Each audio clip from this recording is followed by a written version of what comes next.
indeed, Jules, and good afternoon and welcome. I've probably upset the candidates already because Jules has been coordinating on this, that emailed them to say that they had 4 minutes to open up with statements, and looking at the volume of questions, I took an editorial decision to cut it to 2. So if you see a little bit of consternation going on up here at the moment, it's what happens, isn't it, really? So how it's going to work, and we hope it works quite well, is that we've got over 70 questions that have been put forward. There's been what they call a pre-sift. I've not been involved in the pre-sift. I've had a look through 1 or 2 questions that the people have rejected, well not rejected, but put aside. I brought back in, 1 or 2 of them, but not very many. And so we hopefully get a lively debate. The question would invite the questioner, a microphone will come to you if you are one of those putting a question. You'll then direct that question to all of the candidates, and then I'll come back to the questioner for a 30-second response to make sure you're either happy, not happy, content, or just want to get the hell out of there after hearing the response.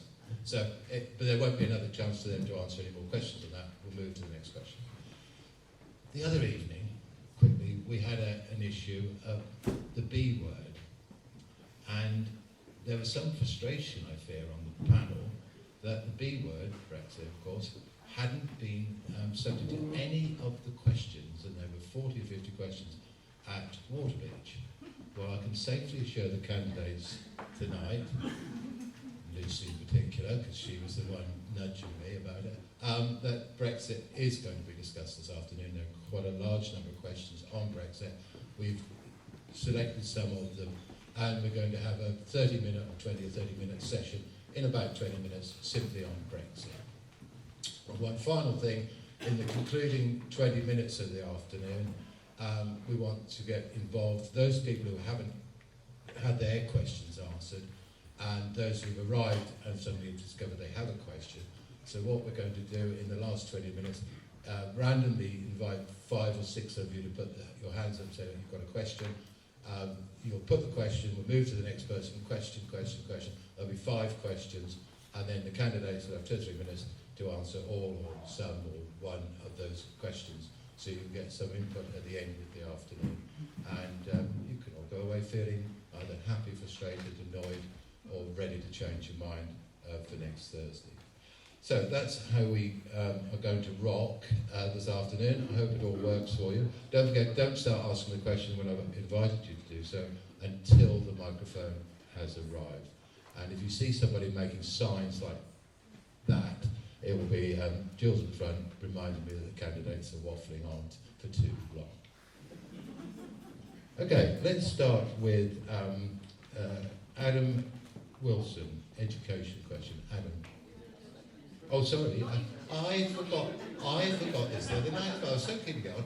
Let's have the opening statements, and let's randomly select Edmund to go first, because he seems to be in the most trouble getting his 4 minutes down to 2. I've got absolutely no problem at all about getting the 4 minutes down to 2, had you given me notice of that in advance. So I had to sift through the 2-minute statement that was remaining in my notes. So a bit about myself. I was born in Derbyshire, but I was brought up in East Africa. I graduated in physics, and I've been a research scientist and an engineer in the energy industries basically ever since. That includes nuclear energy, wind energy, on which I wrote my doctoral thesis. I built and designed 2 wind turbines, one of which you can still see outside Cambridge. I spent most of my career in the oil and gas industry, working locally in Cambridge. I live locally in Fordham. My wife's a teacher in a local village college. Our children are educated locally, and I worked in Cambridge for most of my life, except for 6 years in the US. I got involved in politics because our democracy is in danger. We were clearly promised in 2016 that Brexit or not was our decision, and that our decision would be implemented. It hasn't been. Now, repudiate the democratic principle and you put at risk the foundations of a peaceful and civilized society. My stand provides an option to uphold our democracy.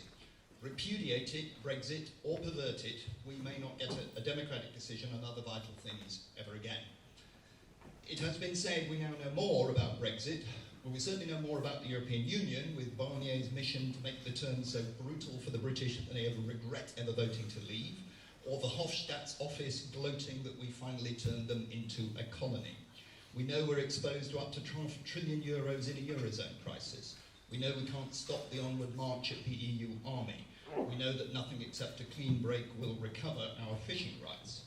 But nothing whatever has changed with the anti-democratic nature of the European Union.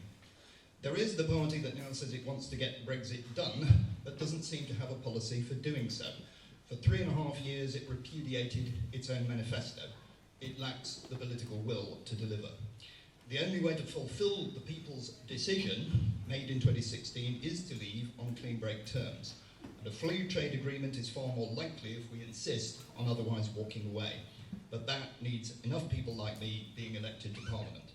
Taking no deal off the table really was bonkers.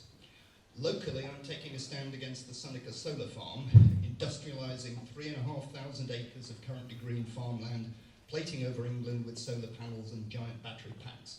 Enough land to build a whole new town, but producing a paltry amount of energy, all unreliable. I'm not against renewables. I actually pioneered and helped to pioneer wind energy in the early 1980s in this country. But the late David Mackay called the idea that they were going to be sufficient an appalling delusion. Seneca represents the leading edge of a futile attempt to pursue that appalling delusion. I have committed to hold regular policy forums across the constituency on any subject where constituents can shape the stand I ought to take. I've promised 2 such already. This one I hope brings some genuinely participative democracy back into our politics. But the main issue remains the survival of our democracy.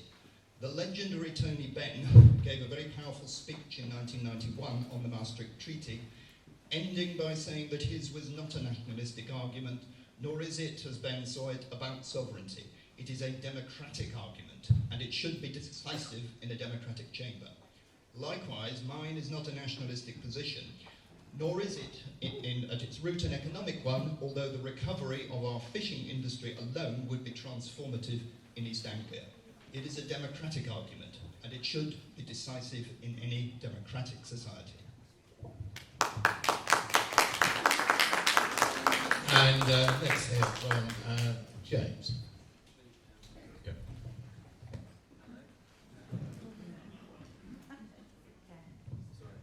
Hello. Good afternoon, everybody. I'm James Ball, the Labour candidate. Thank you for inviting me here to speak to you. I grew up right here in southeast Cambridgeshire. I attended the local schools, and I live just down the road in Waterbeach with my wife and daughter.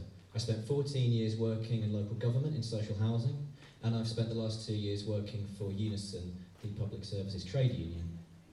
As a resident and a parent of a young family, I've experienced firsthand what Tory austerity has done to our community. Our Fenland roads are crumbling, people can't get an appointment for weeks at our village GP surgeries, and our local schools are on track for a funding shortfall of over £150 per pupil. But Labour have a plan to repair our community. We'll build the homes people can actually afford. We'll reverse the cuts inflicted on our public services. We'll save our NHS from collapse. We'll nationalise our buses and trains, and we'll fix this rigged, upside-down economy so that it works for everyone, not just those at the very top.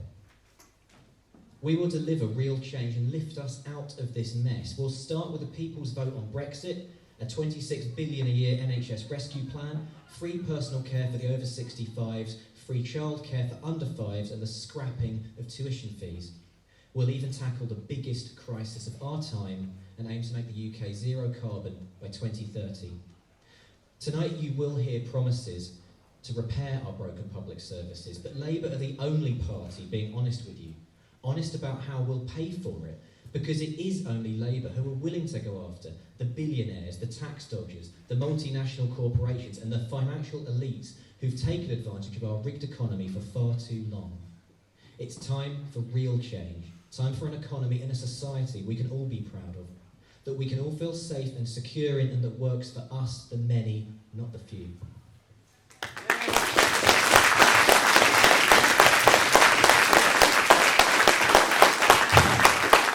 Thank you very much, James. Let's go to Pippa for her opening. Hello, I'm Pippa Heylings, the Liberal Democrat candidate for South East Cambridgeshire, and I'm going to talk to you about my values and why it's critical to vote for Liberal Democrats in this constituency in this election. The reason I'm standing here stems from my Liberal values, because being a politician wasn't in my life plan a few years ago. Those values are a belief in diversity, community, internationalism, environmentalism, and equality for everyone. I grew up in East Yorkshire, in one of the left-behind cities of Hull at that time, and then I spent over 25 years living and working in East Africa, the Caribbean, South America, on poverty alleviation and the environment.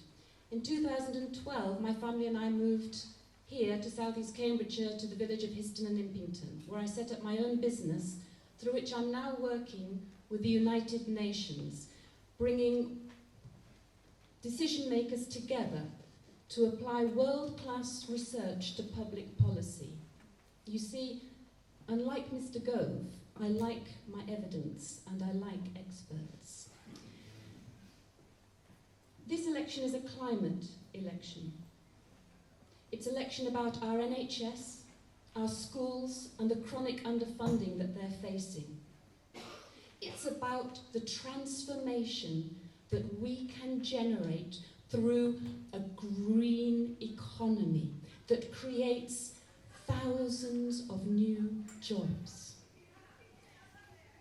It's also about those values I mentioned, which are under the greatest threat ever.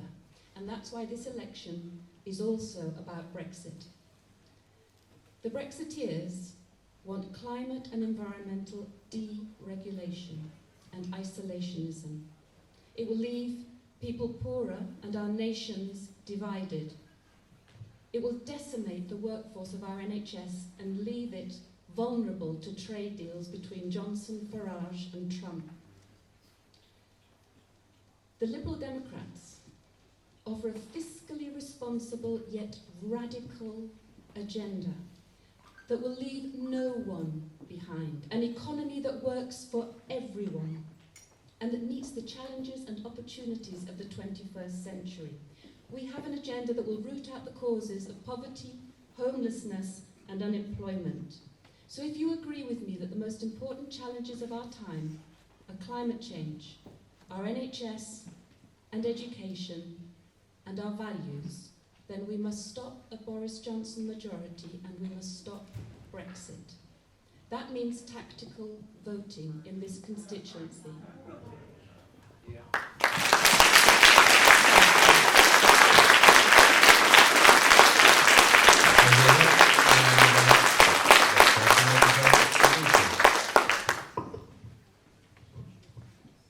When I stood as your MP 3 years ago, I made 3 commitments. One, I would fight for more school funding.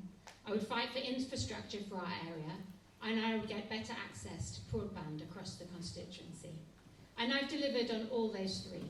So firstly, on education. We all know that Cambridgeshire schools have been historically underfunded. We get less money than other areas in the UK.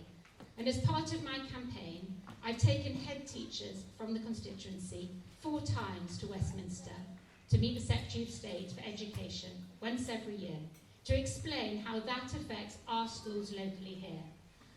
I've raised these issues cross-party with other MPs in government, and I've raised this issue with every single Prime Minister that we've had. And we've had some success. So 2 years ago, the funding formula was changed. The national funding formula was changed so that we get more money here. We got 3 million extra. We also got East Cambridgeshire to be an opportunity area, which brings in 6 million extra for our area. I recognise that there is still more to do. We've got £14 billion committed nationally by the government, and I will continue to work, if I remain your MP, to ensure that that comes here. On infrastructure, I've improved transport and helped work locally with others to improve our infrastructure. I helped get funding for the Ely bypass. We're going to have construction starting on the Soham station next year, and I'm now campaigning to ensure that we upgrade the A10. And finally, on connectivity, I think everyone should have access to broadband, especially in this constituency, which is a rural constituency where we have people working in small businesses and at home. And we now have 97% superfast broadband for access to premises across Cambridgeshire. I'd like to continue working to ensure that we get 100% in our area. I would honour the opportunity to continue working with you and for you for this area.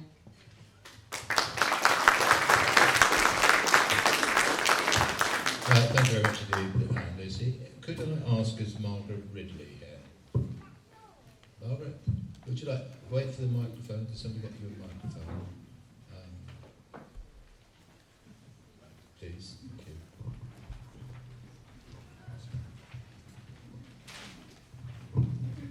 Thank you.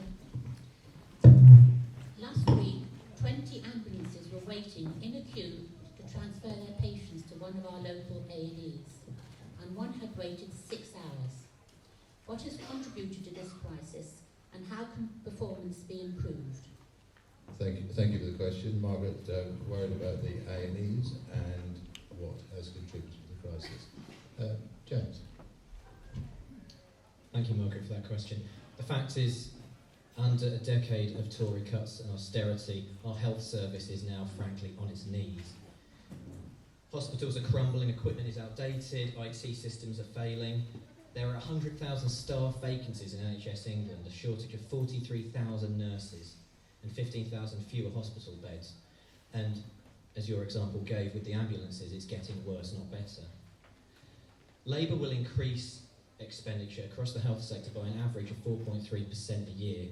We'll repeal the Health and Social Care Act that was brought in by the Tory Lib Dem coalition government, which was a backdoor for further privatisation of our NHS. We'll abolish prescription charges, and we will build a comprehensive national care service in addition to support the work that both the NHS and local authorities do in delivering care services. But until we deliver the funding and the resources our NHS desperately needs and has been starved of for the last decade, we cannot solve this crisis.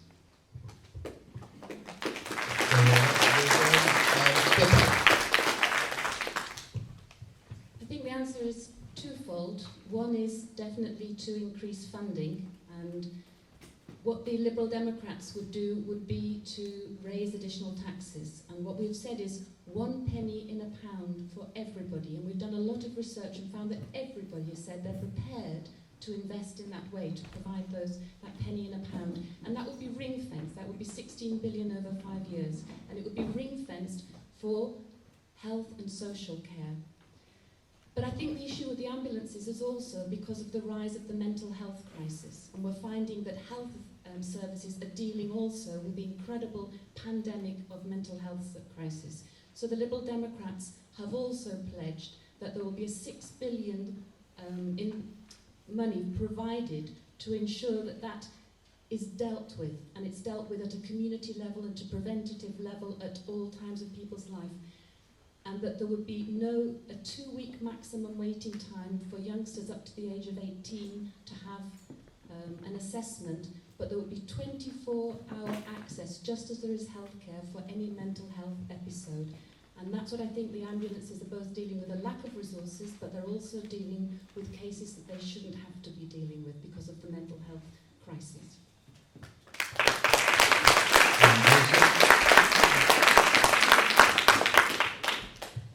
In response to the particular question about ambulances, I visited the East of England Ambulance Service about 2 months ago. I was very pleased to see that their rating has recently improved.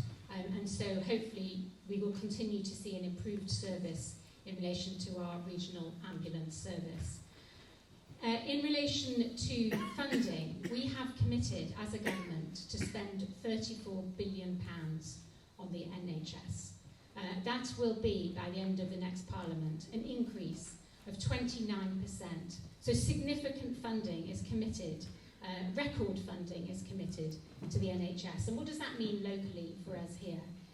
It means that we have got some seed funding to develop and rebuild the hospital into a new state-of-the-art hospital in Addenbrooke's. So Addenbrooke's will get a new hospital on the Addenbrooke's site. In addition to the £100 million that's already been committed for a new children's hospital, also on the Addenbrooke's site. And you will all remember a few years ago that the Princess of Wales in Ely was under threat, and there was a massive local campaign to help save that, with 30,000 people signed the petition. And I'm very pleased that we saved that. I supported that campaign. But not only have we saved it, every time I speak to John Thomas of the Clinical Commissioning Group, she said, oh no, you're going to raise the Princess of Wales again. Because we are going to get more services there, I'm campaigning to get more services, because what we need to ensure is that we have local centres providing local healthcare, as well as a fantastic hospital down the road in Cambridge.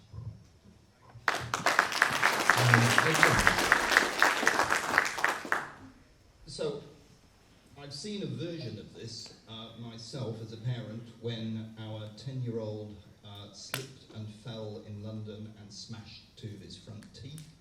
I did get him to the A&E department of UCL hospitals in the middle of London. I got absolutely no help at all, although it was plainly an accident and it was an emergency, and eventually found a private dental surgery where somebody would come out in the early evening to see what could be done. So as a parent, I found that pretty distressing. So I am sympathetic to the question. The question was, what has caused it? I'm not sure, but I'm inclined to suggest that maybe ineffective bureaucracy and ineffective target strategies are at least part of the answer.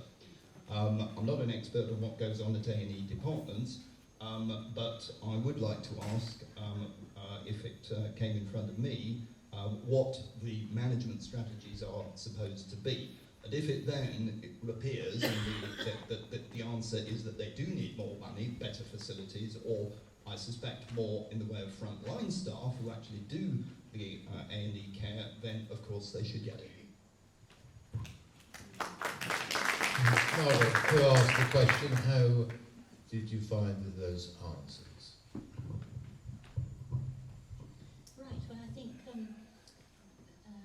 several of the factors that have contributed to this crisis have been elucidated. The other factor is this crisis in social care.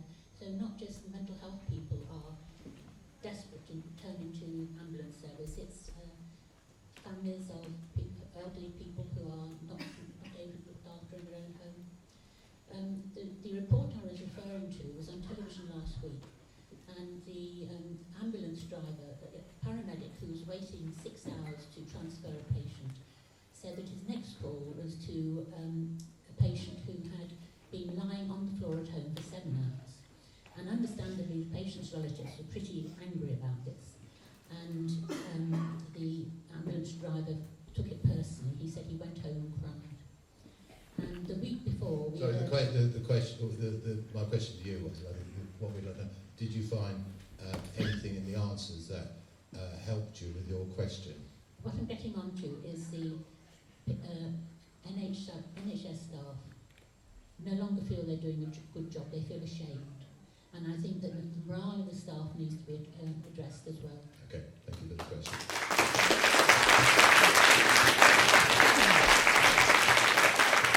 Kieran Moore, are you here? Kieran? Well, his question was, and we'll put it, why should politicians be trusted, as it seems acceptable now, to make and break promises and to lie?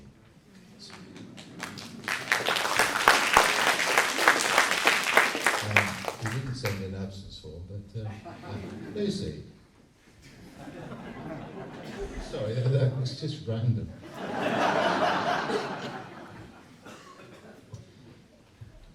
Politics, it is very disappointing that faith in politics and politicians has decreased.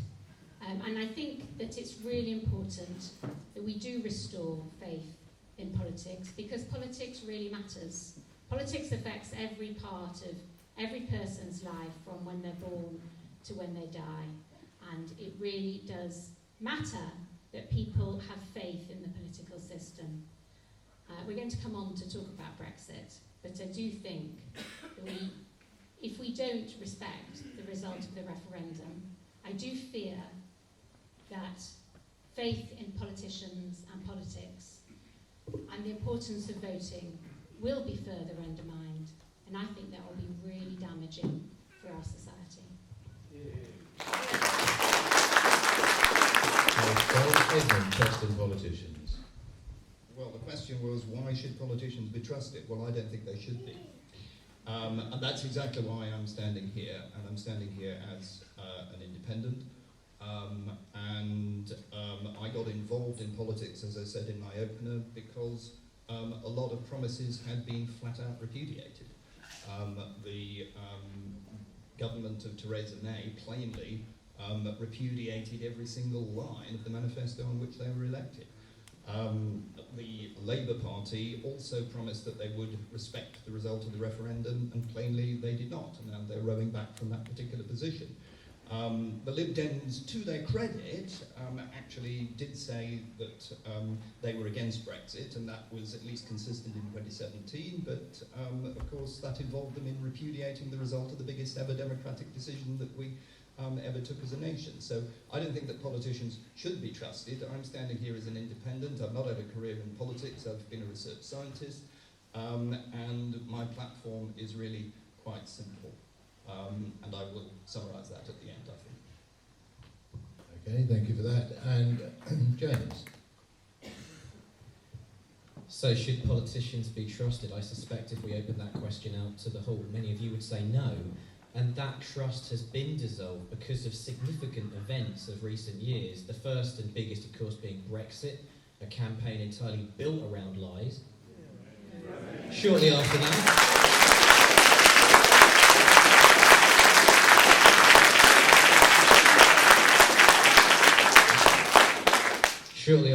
the election of an American president who has based his entire career on lies. And now, in this country, a Prime Minister who is our own mini Donald Trump and follows in his American counterpart's footsteps as a proven liar who lied when he legally prorogued Parliament, lying to his Parliament, his country and his Queen. Shame on you. Yeah, shame on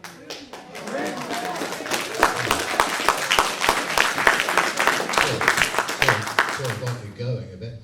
Just going to ask Pippa to respond as well, but as Kieran isn't here, we're going to be looking for a sort of surrogate. So if somebody would like to respond on behalf of Kieran as to whether you, when Pippa's answered, we'll look for a hand to go up and then we'll bring a microphone to you. So give somebody else an opportunity. In the end, I think it's about the values that we cherish. One of those, for me, is honesty and a principled approach for politicians. And that, I think, we have to all admit, has been very, very difficult over the last few years for any kind of politician, depending on where their constituency is and what they believe is right for their constituency and for the country. And some politicians have tried to reform their party within, and some have left their party. And I think that's when we saw principled action, when people said, actually, if I cannot either defend my constituency or stick to the values that I know are right, and hear the evidence and see that whether something is going to leave people desperately worse off, then they should act upon those principles. And I think it's when we get principled action that we'll get a restoration of faith. The other thing is due process. So when we take a decision that is so fundamental to the whole structure of our society and the way our economy works and the way we work in collaboration with other countries, that affects social rights, environmental rights, and our institutions, then that has to be based on evidence. And we were not presented with enough informed evidence at the time of the Brexit decision. Therefore, to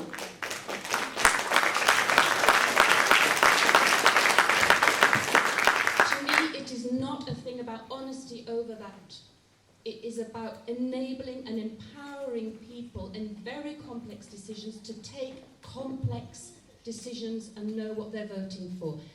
That is what politics has to be about. It has to come from the people with empowered citizens and then representing them. That did not happen. Okay, the gentleman we come for one moment, Kieran Moore. The gentleman on the end there. Yep, absolutely. Well, did you get the answer to the question? I think that what we're seeing here is two different kinds of answer. Everybody looks at the facts and then interprets them entirely to their own liking. So people who are strongly pro-Brexit say the thing that's wrong with society today is that we didn't deliver on the referendum, and they think that's it. To the rest of us, the fact that the Conservative Party has elected as its head a proven liar and person of no principles at all might seem equally relevant. In the end, I think we are still in a complete mess, and I am hoping that we end up with a second referendum so that an informed people can make a more informed choice, which we will then apply. Right, thank you very much indeed.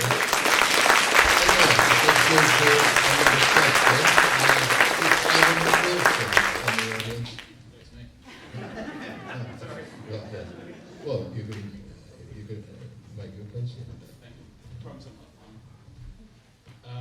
Does Cambridgeshire need more specialist SEND, so special educational need and disability provision? And if so, where should that provision be based and who should fund it? Okay, we'll couple that with the second question on education. Raymond, are you there? Raymond, yes, would you like to get a microphone and add them to Raymond? He's got an associated question on education. Well, sorry, I forgot exactly how I worded the question, but it was to the effect of, are Ofsted up to the job, and if not, what would you do to change it? Okay, thank you very much indeed. So, panellists, you're doing two areas of education. Let's start with you, Pippa.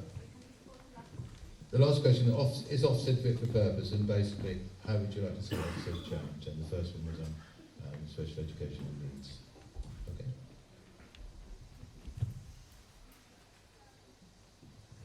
At the moment, there's a 16 million deficit in Cambridgeshire in terms of the provision of special education needs and disability. So any of the additional funding that's been provided and that the Conservative government is providing for the Cambridge schools, when it gets to the schools are having to pay, and so is the county council, to fill that black hole. The Liberal Democrats have said that should be separate additional funding for SEND, and we're saying that there should be an additional 6 billion for that provided to the schools, and we think it should be provided through the local education authorities, and that we should strengthen the local education authorities to ensure that every single child is given the proper access to high quality education that they need. At the moment, it is the head teachers which are being made responsible to ensure that within their general funds they are making sure that they can give. So the people that are the children that are the hardest hit are those with the most challenging needs, because the school is either deciding to take out of general funds to provide for them or keep staff in and be providing for the rest of the children. Those are iniquitous decisions for head teachers. As a former teacher specialising in village college education, I am appalled, and I cannot believe that we are in a county, one of the wealthiest in the country, that have schools that cannot even keep open for 5 full days a week. In terms of the... what was the second one? No, so we think that Ofsted has become a hobby horse of its own, and that it is driving schools to teach not only to the test but to the visit of the Ofsted inspector.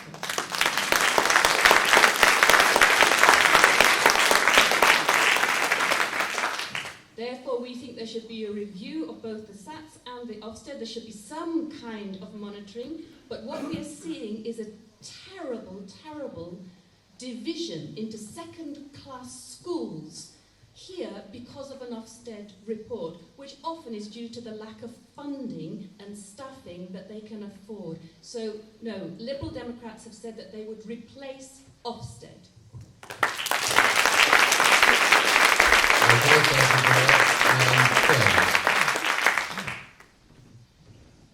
There's been huge cuts to special needs provision in our schools over the last decade, and that's one of the reasons why Labour will not only invest in that provision across the board for everything, going back to early years school all the way through the lifetime of education, but we will also introduce better training and qualifications for providers of those services to make it a respected, well-trained workforce that has the resources and the ability to deliver for special needs students.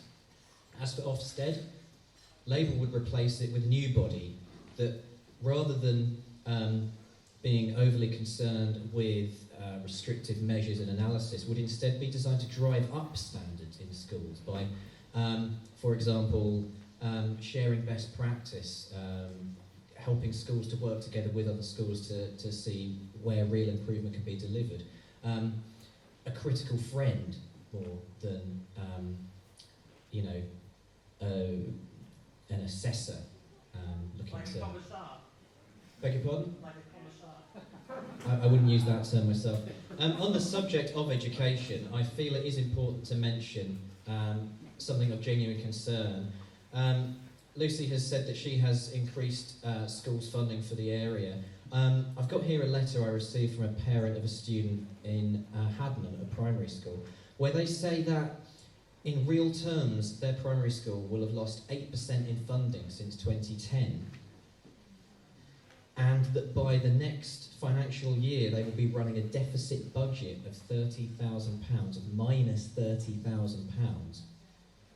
These piecemeal offerings for education funding are not enough. We need a top-down solution, a national solution, and that is only going to be provided by Labour.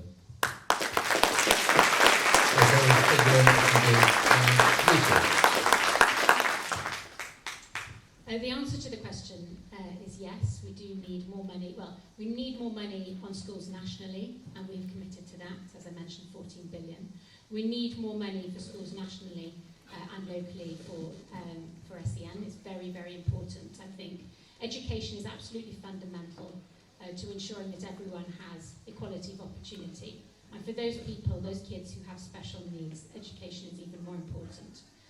Which is why we have committed to spend £780 million on special education needs in our manifesto. We also say that we will deliver more places for children with special education needs.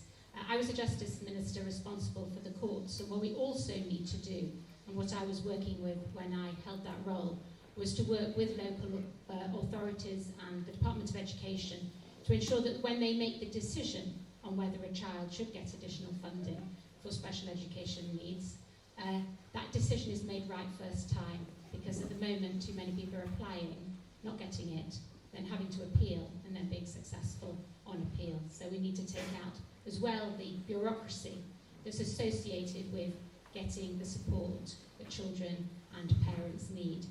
On Ofsted, Ofsted play a really important role in ensuring that parents and schools can understand how schools are doing.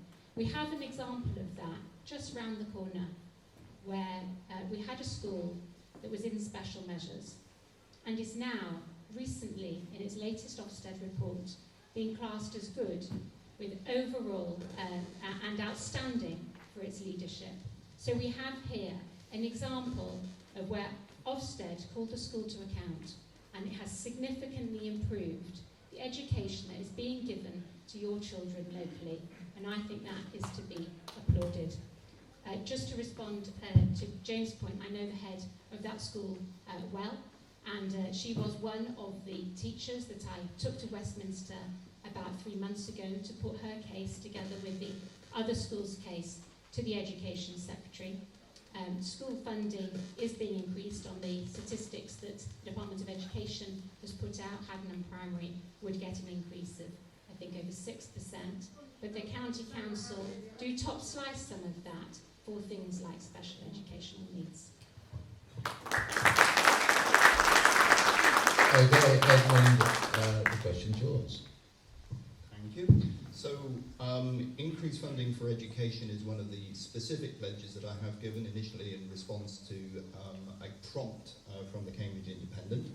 I supplied to them a kind of 4-point plan for what one might actually spend money on, and I think that all of those points do apply in some respect to the SEND issue. First of all, recruitment and retention of gifted practitioners. I do think that if you're talking about special educational needs, and certainly with the disabled bit of the SEND, then really talented practitioners are fundamentally important. Another one of my points was extra sessions to enable all pupils to achieve their full potential, and that doesn't just mean necessarily gifted pupils. Of course, it's the SEND end or sector that needs that additional coaching. One of my points was modernisation of plant, particularly if you're emphasising the D of SEND. I can see well that there may well need to be improvements in the plant. And the final one was technological disparity that we have noticed between the private sector and the state sector, particularly use of technology in the classroom. And again, the D part of SEND, I'm sure, will be aided by assistive technologies. I spoke to a charming man who was registered blind recently in Bury St Edmunds, and I said, well, how do you cope? And he has a job as a civil servant. He said, I make huge use of assistive technologies. So I hope that those 4 points that I have committed to apply to the SEND issue. As to whether Ofsted are up to the job, well, I've looked over the shoulder at Ofsted inspections through my wife's job either as a teacher or a school governor or indeed as a parent. The thing I notice is that their reports seem to be incredibly formulaic. And although the visits of the inspectors are supposed to be a surprise and at unannounced dates, I'm sure that there must be some kind of emphasis of looking over your shoulder and teaching to the inspection, shall we say.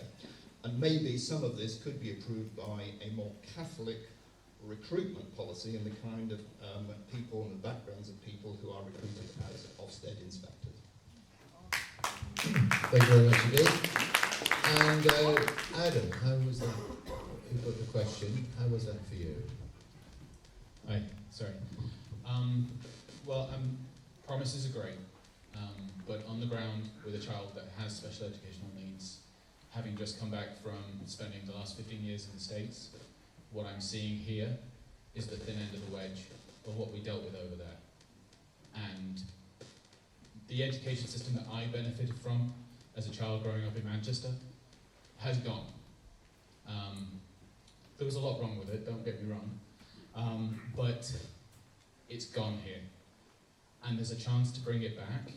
So if anybody up there has any intention of actually following through on some of these pledges, then that would certainly go a long way to win my support.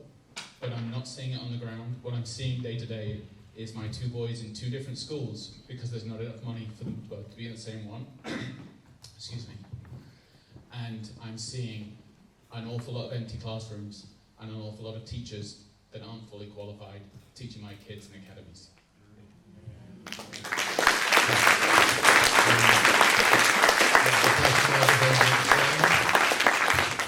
The response to your answer that you've given? Well, yeah, I think the way my question was asked probably shows how I feel about Ofsted at the moment. Obviously, I don't have intimate dealings with it, so I don't know how the system works. Just reading reports in the paper of the schools that have been inspected, and I just worry that Ofsted started off as a good idea, which has now got out of hand. All they should be worried about is the education that the kids are getting. That's all education is for the kids. Nothing else matters. And I just worry it's now more pressure on the teachers and the staff doing the paperwork right, crossing the I's, dotting whatever, dotting the I's, crossing the T's. And it's taken away from all they should be worried about, and that is the kids. End of. Thank you for your answer. We'll move on to another topic. Is Claire Andrews? Is Claire here? Is David Jeremy? David, microphone is coming to you. And I'll add the other question to when you put yours.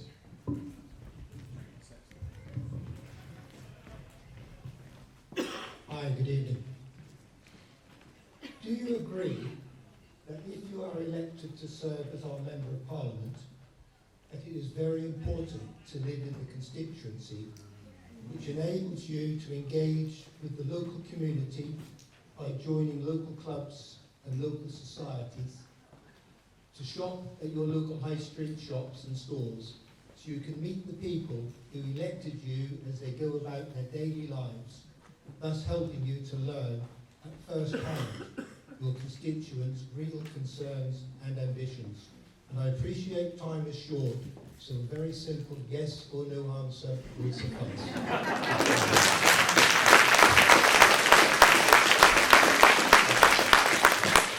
It's a matter of interest.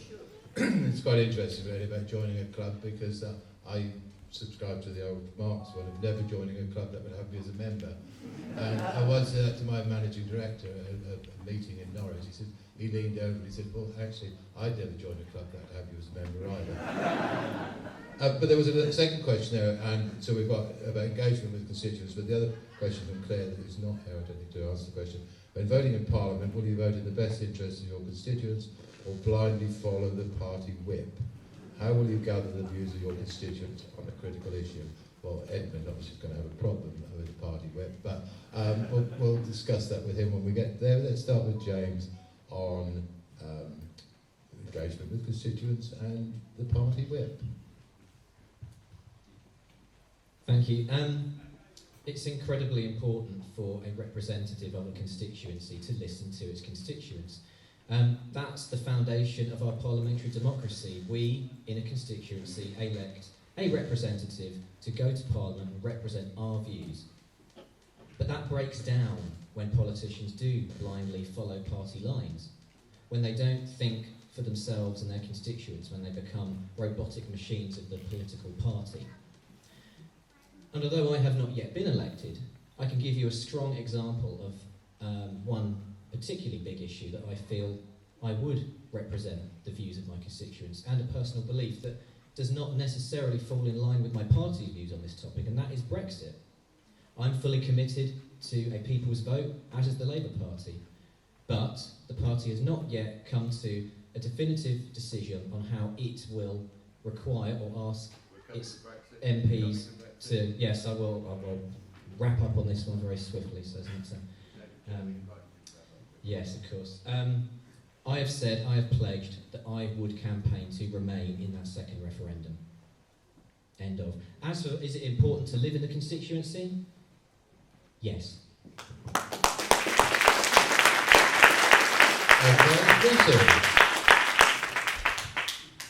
Yes, I think it's very important that an MP who serves his or her constituency lives there.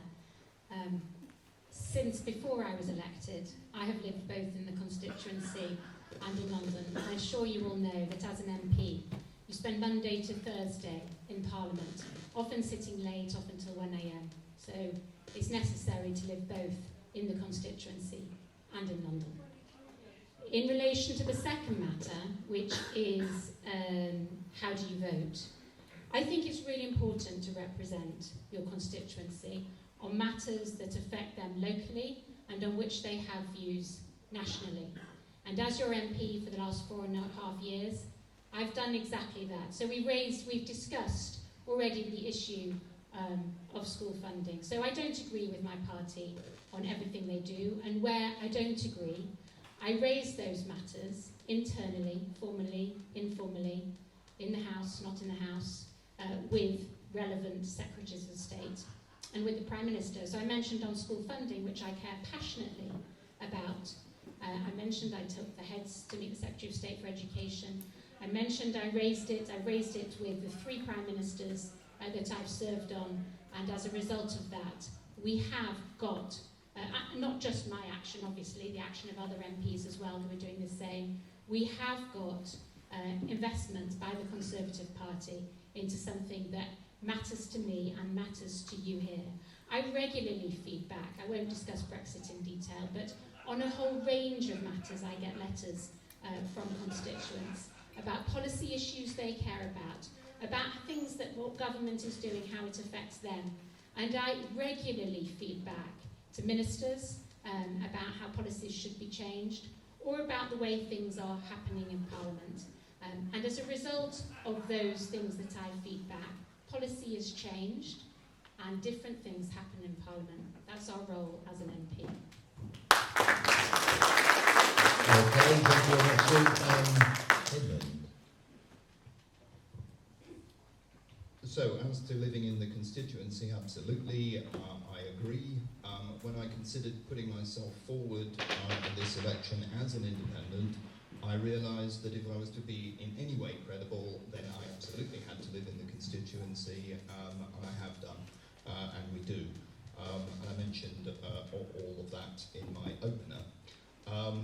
As for the issue of party line, I'm not sure why John thought that I would have a problem with that. Not having any kind of a party line gives me enormous freedom. I have made a couple of specific pledges, and I have taken a couple of specific positions, one on Brexit, one on the Seneca solar farm, and I've made the pledge already discussed about education. But for everything else, I thought to myself, well, what do I do here? Because, and what I have proposed is to hold regular policy forums in which any constituent or group of constituents can propose a topic and bring forward their position to try and shape the line that I should take. And if that results in a clear consensus, well, that's obviously going to be very easy. If it doesn't, well, I suppose that's when life gets a little bit interesting. But I have, to correspondents, already promised 2 such forums. One was a request for a forum on women's and girls' rights, and the other one was a forum on social care and elder inclusion. So those topics are already on the list, just come up from people who sent me emails, and I responded. Sounds like an excellent topic to have in one of these policy forums. And that is how I intend to shape policy and involve local constituents in all of those matters. Thank you very much indeed. Pippa. So the answer to the first is yes. Should live in the constituency. And why? Because that comes back to then, Liberal Democrats believe in participatory democracy as well as representative democracy. So that means really being able to bring together the incredible diversity and differences of opinion in a local community around an issue. I don't think it's enough to write a letter in reply. I think if there are enough letters around an issue, that means then we need to provide a meeting, a debate, and finding the solutions together, or at least showing and illuminating that this is a complex issue and that there are different answers. And that the power of community, which is what the Liberal Democrats absolutely believe in, comes in that, the link between communities and their representatives, and then what that does to shift decisions at the national level.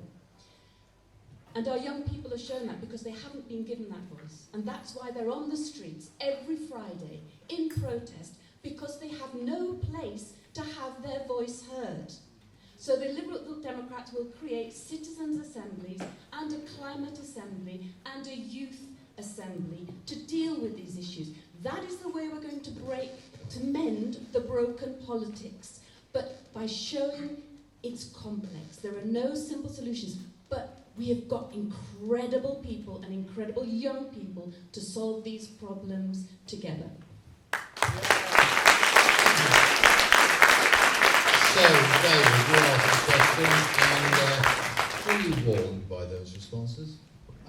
It was fantastic to hear that no matter which candidate is successful in this general election, their main family home will be here in the constituency, and I'm sure everybody here today welcomes that. Thank you. Okay, is Catherine Dix here? Catherine, you have a question? Let's wait for the microphone. After this, we're on to Brexit. First of all, can I say thank you to all four candidates for showing up this afternoon and having that courtesy. My question, during this campaign, we have received a large number of Lib Dem leaflets, a small number from the Conservatives and Labour, and one from the independent candidate. Given the Electoral Commission restrictions on campaign spending, could the candidates please shed any light on this discrepancy? If we could make these relatively succinct responses, we'll probably go on to Brexit quicker. Lucy? Well, I can only talk about my own literature, and I think I've handed out the same number of leaflets as I have in previous general elections within the electoral rules. Yes, we've distributed about 4 or 5 leaflets across the constituency. Many of them hand-delivered by our hard-working volunteers who are out there pounding the pavements day and night, not just delivering leaflets, but also knocking on doors, along with me, talking to voters, and I think that is what is most important.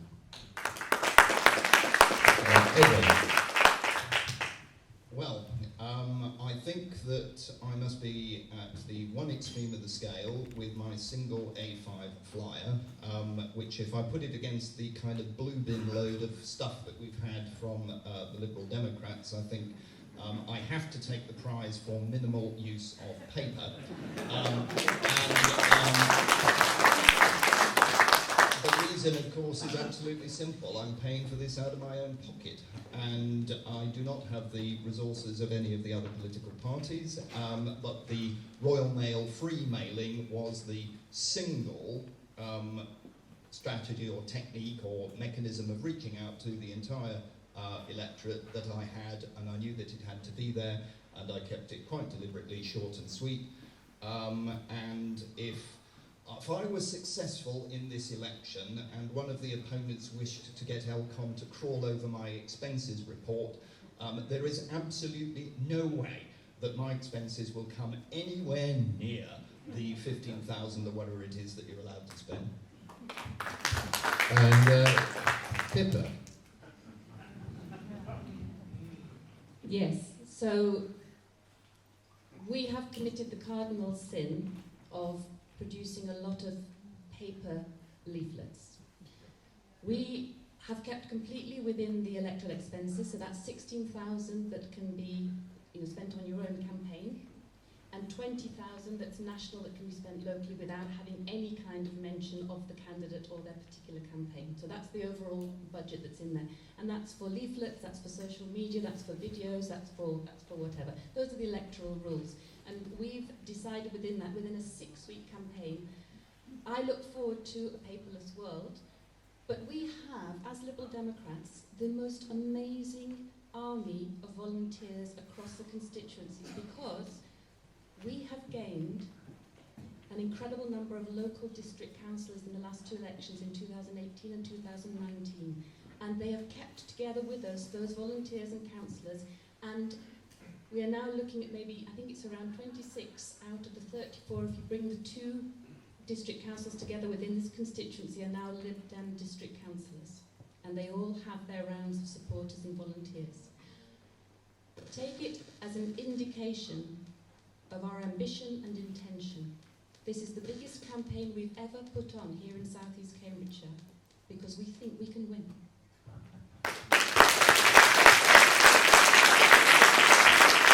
Thank you very much indeed. On a personal note, I'm not quite ready for a paperless society just yet. Catherine, you asked the question. Thank you. Yes. Yes, I have to say I've never actually been politically active before, but the misleading information in some of the leaflets has actually led me to get out and deliver leaflets for the Labour Party for the first time ever. Okay, and we'll put that fuse out, and we'll move on to everybody's favourite subject. We have numerous questions on Brexit. Can I just ask whether David Morris is here? Yeah, I'm not going to do the question. Sarah Hawkins, thank you. Is it Virginia? Yeah. Andrew Hyde, thank you. And Sean McSweeney. Oh, great. Okay. So there are five questions that we've picked for the Brexit issue. Sarah, can we start with your question, if you're there, please? Thank you. What do you believe are the best and the worst aspects of the EU, and to what extent would that affect whether you would campaign for Leave or Remain in the event of another referendum? And if that would only play a secondary part, please say why. Okay, so your question is, what do you believe are the best and the worst aspects of the EU? To what extent do these factors affect whether you would campaign to Leave or Remain in the event of another referendum? And if they would play a secondary part, say why. So let's go to Pippa first on that question.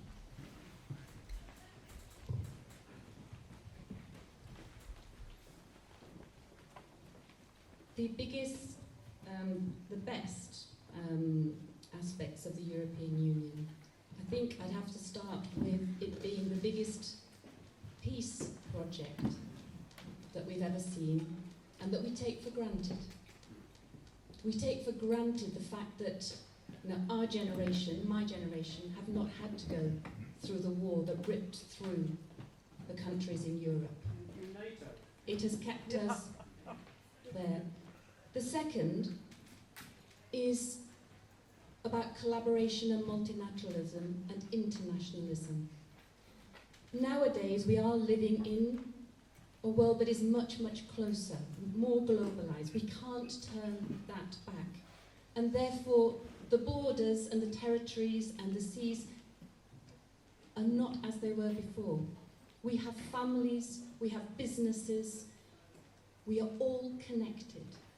And we have over 46 years of trade agreements and regulation that is completely mixed and interlinked. And those trade agreements enshrine within them the best standards for environmental protection that are there. The most successful piece of conservation legislation is the Habitats Directive, on the basis of which the Horizon 2020 national reserves and protected areas, both terrestrial and coastal and marine, in all of the countries within the European Union have based it.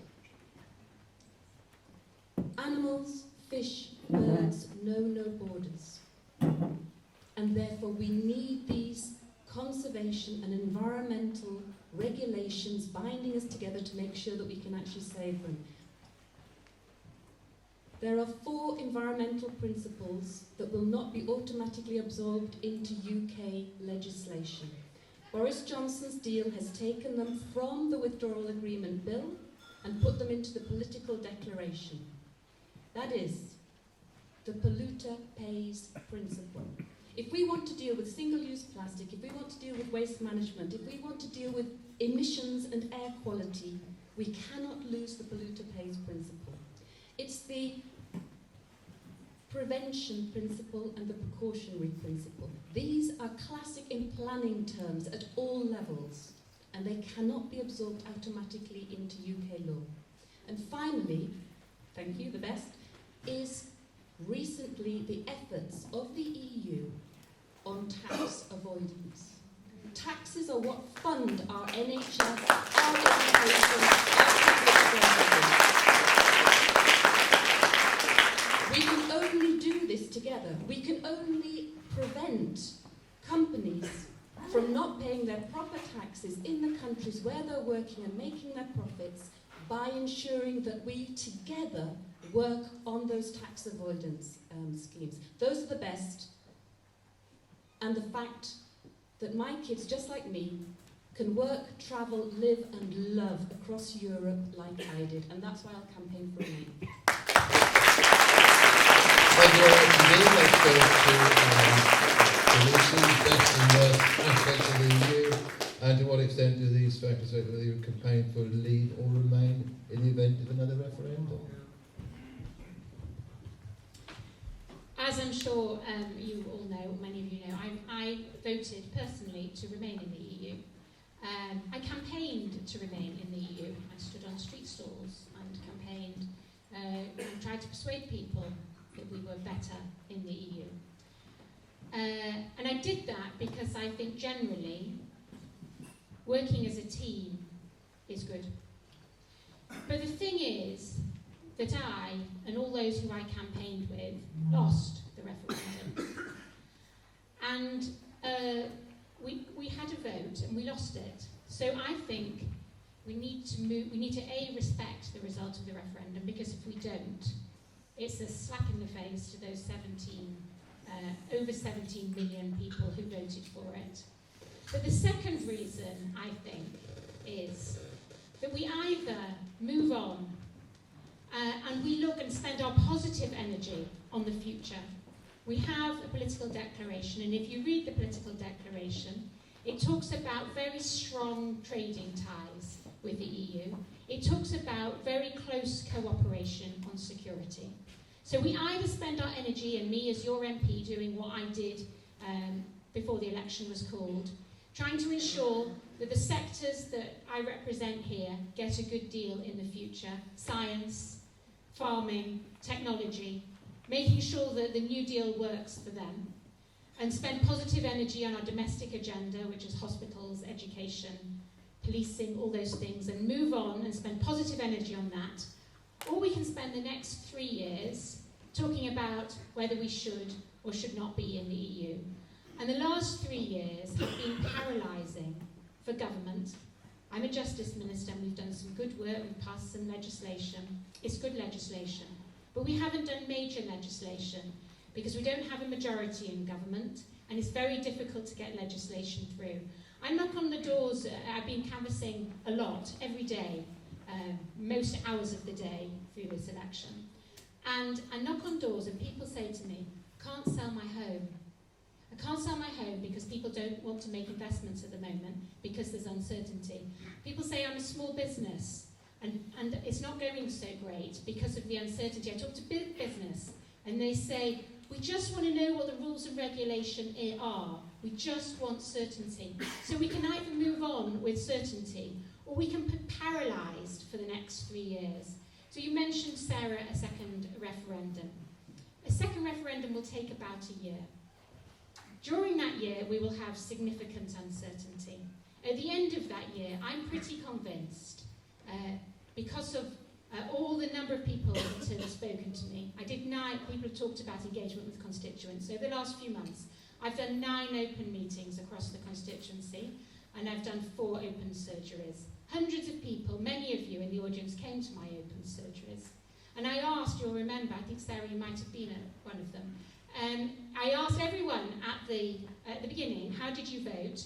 And have you changed your mind? Of the hundreds of people that came, 3 people had changed their minds and 2 cancelled each other out.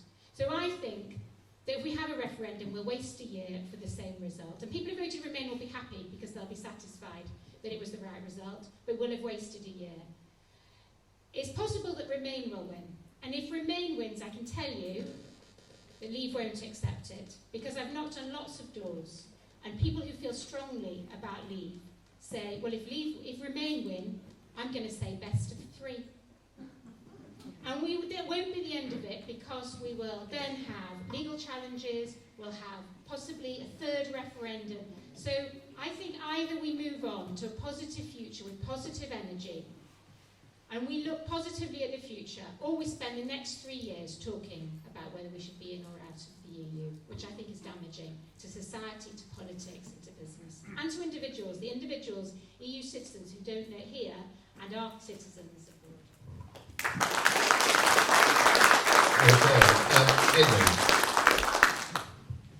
Well, I'm sort of struggling with the best aspects of the EU question because I'm not sure that there are very many. So I suppose some of the more inclusive of the education and science exchange programmes are part of the good aspect, but I have never understood why those programmes required the surrender of our democratic sovereignty in order to participate in them. They simply don't. The worst aspects of the EU, I think there are two. I've always objected to it because it is a fundamentally anti-democratic polity. It is not merely non-democratic in the sense that decisions are made by those we do not elect, cannot hold to account, and cannot remove. It is anti-democratic in that all of the European treaties demand ever closer union, and that the so-called acquis communautaire, which is the ratchet by which competences once ceded to the European Union can't be taken back again. So it's not just non-democratic, it is anti-democratic, and that remains my fundamental objection. But possibly the most scary aspect of the EU is the onward march of the EU army. The ever-charming Mr. Verhofstadt has made no secret of his desire for an empire with its own army. And if you look at what has already happened in the Ukraine, you've got basically the makings of two empires colliding against each other. And that is where empires go to war. So the idea that the EU is a peace project is one I think is really a little bit of a stretch. As for a second referendum, the question was, would I vote for Leave or Remain? The trouble with the second referendum is that the question is likely to be rigged between Remain and Remain Light, which I think would be even more eviscerating than having a second referendum at all. If it were, as the questioner did pose, simply Leave or Remain a second time around, I would of course vote for Leave.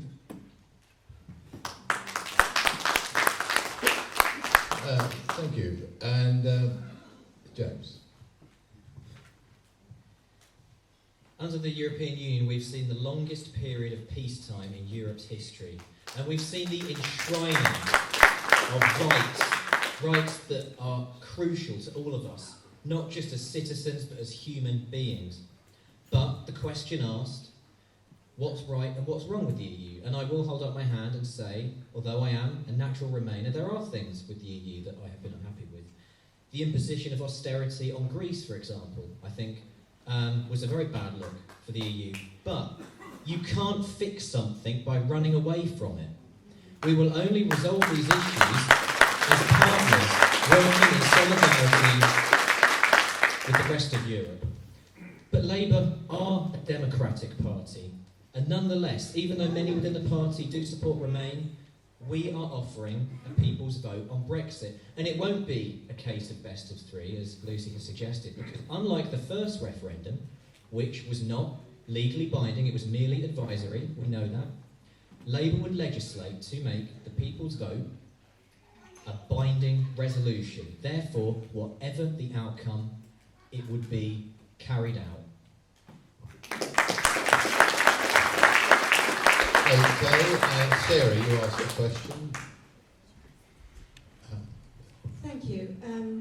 I was trying to get behind everybody's thinking, and what I think is the case is that what I've heard in previous questions as well, Mr. Fordham actually does answer the questions, and his policies, although I don't always agree with them, are completely coherent. Pippa Heylings doesn't see anything wrong with the EU, which might be a bit unrealistic. Lucy Frazer didn't actually answer the question, but got entrenched in her own views about why she's changed and why she continues to do what her party tells her to do. And James Bull, I think, gave a very comprehensive answer to the question where you saw both good and bad in the EU, which I think is realistic. And I'm glad that you'll campaign for Remain, because it seems to me, not if it ain't broke, don't fix it, but fix it from inside.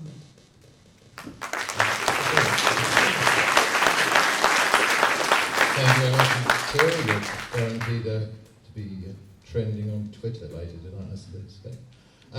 Good responses there, thank you very much. Yeah, Virginia, you've got a question. This will be a very quick response from the panel, so if you can ask your question.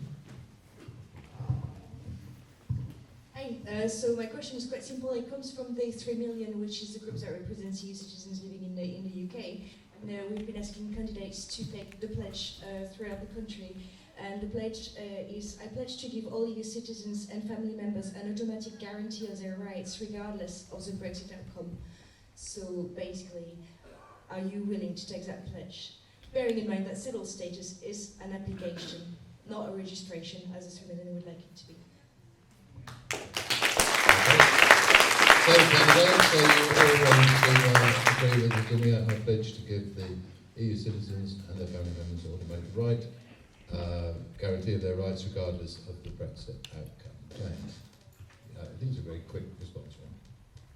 Yes, I would absolutely support that pledge, and I think it is damaging to our entire society that EU workers here have been left with such uncertainty for so long and have been cruelly played as a card in the negotiations with the EU. That's fundamentally wrong. Those people need rights, protections and a guarantee of security.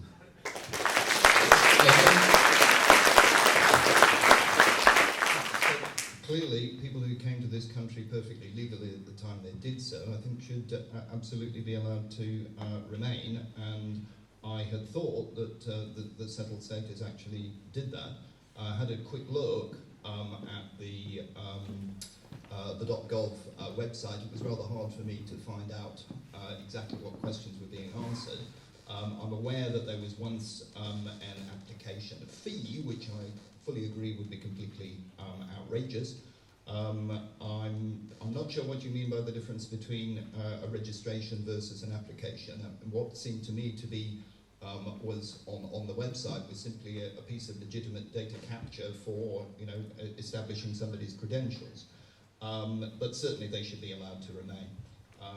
And the answer is basically yes. I have myself a French colleague who's lived in this country for a number of years, had lots of conversations with him about things, including Brexit, and his response was quite simple. I mean, he is applying for full British citizenship because he actually prefers living in this country to living in France. And he's not running away because of Brexit, he's actually taking out British citizenship because of Brexit. Thank you very much indeed. Pippa. So the short answer is yes, and it should be now and fast-tracked.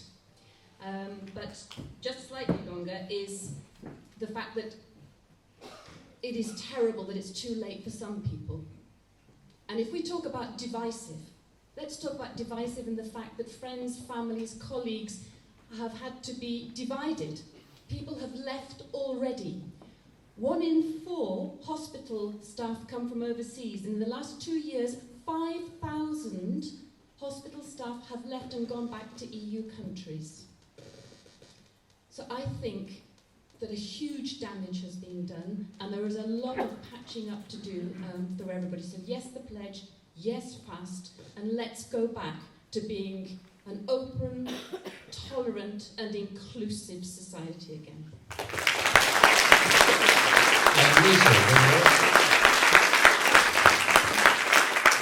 Hi, Virginie.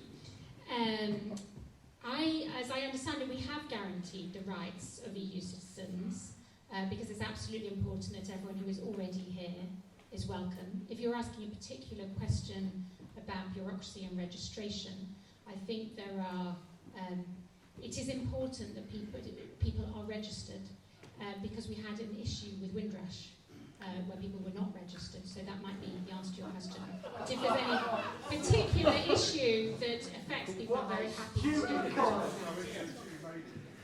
We have, just to clarify, we have guaranteed, and have said for, I think, since Theresa May was here, we have guaranteed the rights of people who are living already in this country. So your question.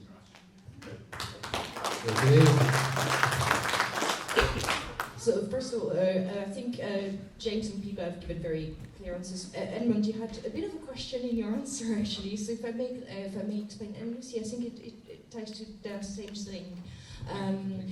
at the moment, people have to apply for settled status, and that's really off-putting. And what the 3 million have found out is basically no application scheme is 100% successful.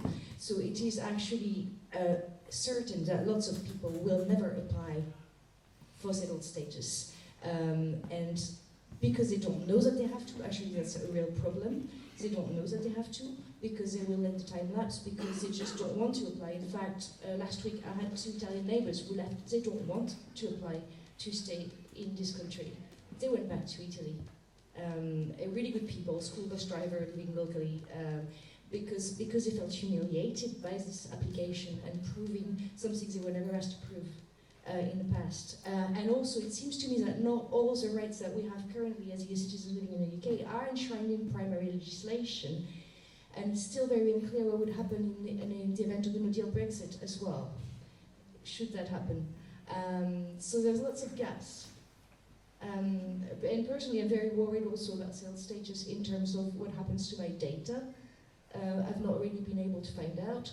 And then nobody at the moment can prove they have settled status. There is no hard evidence of it. It's a digital thing.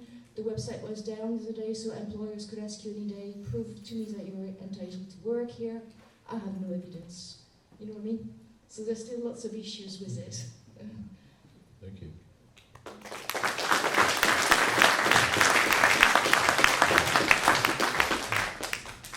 Oh, sorry, I wasn't being rude. I was just making it, and we have agreed that the candidates should not respond once the questioner has had their response. It was just going to be a thank you, John. Well, yeah, okay. Oh, sorry. A bit. Anyway, Sean, a related sort of question, really. Could somebody put the microphone?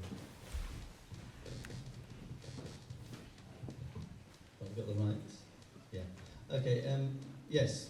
Whatever sort of Brexit we get, or whether indeed we get Brexit, already we have EU workers in the agriculture sector leaving, and they've left, and we've got vegetables and fruit rotting in the fields. This will continue, no matter what happens. We know this. UK citizens do not easily take on this work. It's seasonal, it's poorly paid, it's uncertain, and there's no guarantee they can meet their outgoings, their rents or mortgages. So what is the solution? Okay, if everybody caught that question, it's basically Sean is saying that casual labour important in this area. As a result, though, across the UK, fruit and veg rotting in the fields because we don't have enough people now to deal with it. UK citizens are reluctant to take part because of the seasonal nature of it, weather dependency, and the low irregular pay. What is your solution? Let's start with Liz. Sean, you're right to raise this. I've spoken to many farmers over the course of the last 4 years that this is an issue. We need seasonal agricultural workers. Sean, you're absolutely right. It's difficult to get British workers to do the work that's currently being done by those who come in from abroad. We have committed to a seasonal agricultural workers scheme, which brings allows 10,000 people to come into the country on the seasonal agricultural workers scheme. I would, if I was your MP, continue to raise with ministers the importance of that scheme. I have done many times when I was backbench MP in the House of Commons by way of questions and internally to ministers to ensure that these points are made and to see whether that 10,000 figure is the right figure or whether we in fact need more. Okay, thank you very much for that. Pippa. Yes, so also talked to farmers who have said that over the last 3 years they've not been able to get the seasonal agricultural workers that they have. The worrying thing to me is that one of the bigger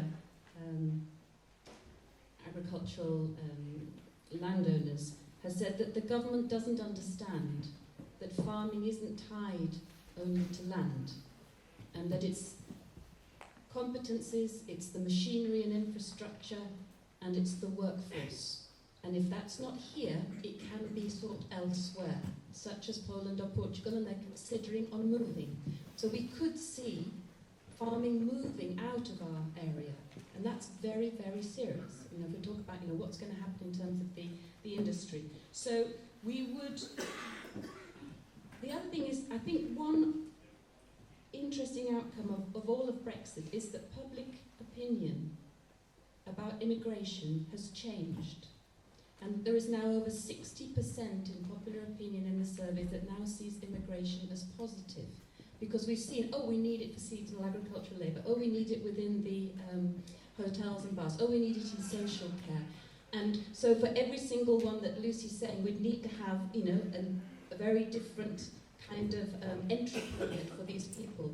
But if we're still having this low-skilled wage limit, which at the moment has been put on by the government, then that wouldn't include the agricultural labour. So the Liberal Democrats will be doing an EU recruitment campaign, and we would lower the 30,000 earnings threshold for jobs so that overseas workers, skilled or low-skilled, could come and take part in these activities.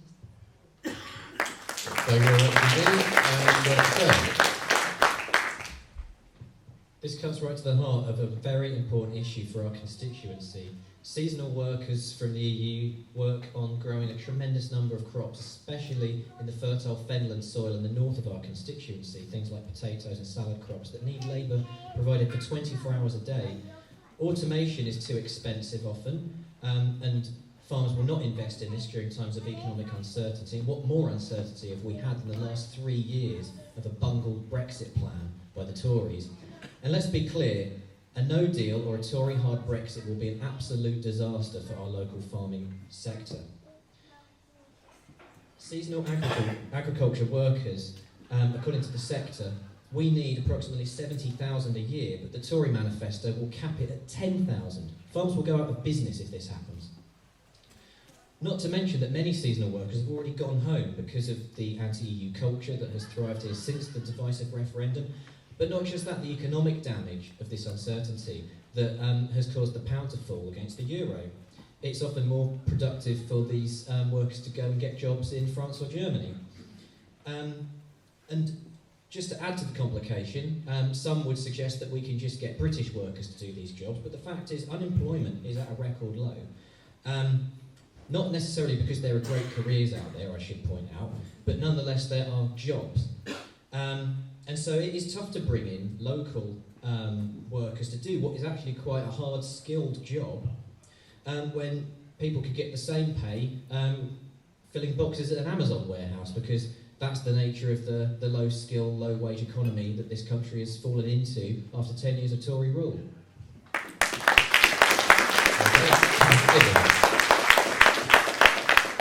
Well, I kind of have a feeling there's something a little bit that's sort of nose in the air sometimes about British workers apparently not being prepared to do the seasonal and poorly paid work, but it's okay to have EU workers who are doing the same seasonal, poorly paid work and presumably having to leave their own homes behind elsewhere. You know, it's like any other sector of the economy. If there is truly a need for additional staff on skills that we haven't got, the same thing applies in science, it applies in hospitals as well. But any sensible immigration policy would, of course, allow that to happen. I mean, Lucy Frazer talked about 10,000 in the seasonal workers scheme. You know, James says it's not enough. Well, if it's not enough, it should be 50,000 or whatever the real need is. But there's no conflict with having control of your own borders and immigration policy and having a sensible management for the skills that are needed in any sector.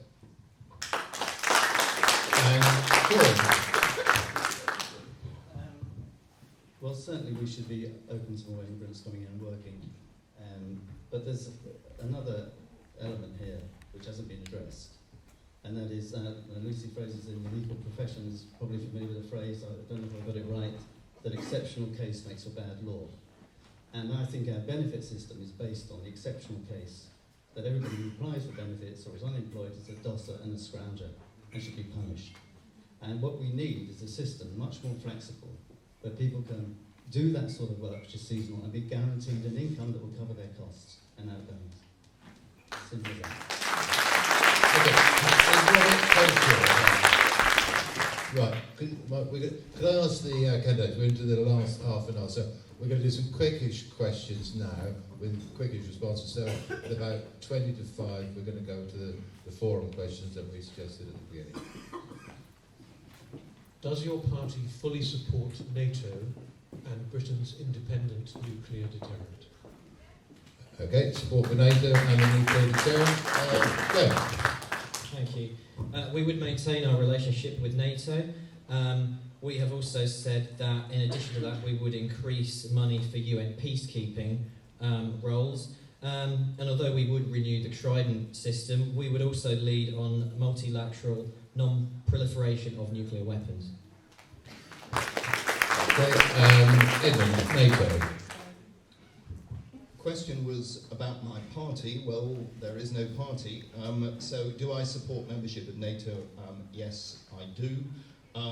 Independent nuclear deterrent, that's a bit of a difficult one for me because I could never quite see what the point of it was.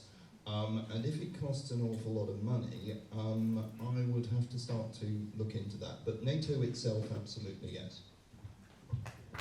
And Pippa? So, yes to NATO. Yes, we would maintain the Trident, but we would not invest more in the new terms of the new designs. And we would absolutely strengthen multilateralism, which at the moment is being undermined by Trump, by Putin, and by others. So we can't just keep in NATO if we're not keeping multilateralism healthy and strong as well.